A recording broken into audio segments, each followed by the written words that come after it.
L'info éco avec Capital. Le chiffre du jour, moins de 1 000 €, c'est à ce prix que vous pouvez acheter des véhicules d'occasion peu polluants après déduction de la superprime à la conversion. Pour rappel, il s'agit d'une aide de l'État pour vous aider à acquérir un véhicule plus propre.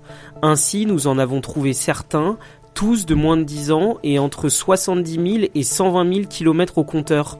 Par exemple, vous pouvez acheter une Citroën C1 à partir de 350 € ou l'une des dernières Renault Twingo à partir de 990 €. Pour découvrir les autres voitures, rendez-vous sur capital.fr.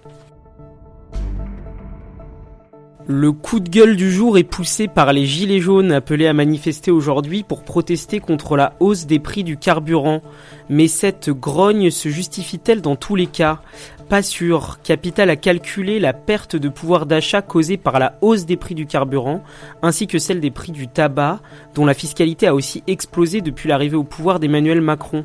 Selon nos simulations, une personne roulant 250 km par semaine dans un véhicule diesel a vu son pouvoir d'achat amputé de 17,7 € en novembre par rapport à mai 2017, mais de 41,6 € s'il est fumeur de surcroît.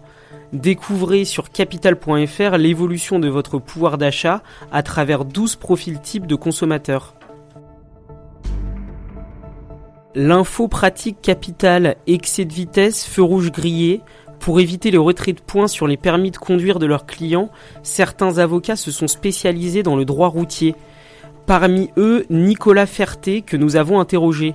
Selon lui, il est possible de contester les excès de vitesse puisque les photos prises par les radars ne permettent que très rarement d'identifier le conducteur. Et il est même possible d'éviter un retrait de permis de conduire si l'on est assez stratège. Découvrez son interview sur capital.fr et n'oubliez pas, le meilleur moyen de garder ses points, c'est de respecter le code de la route.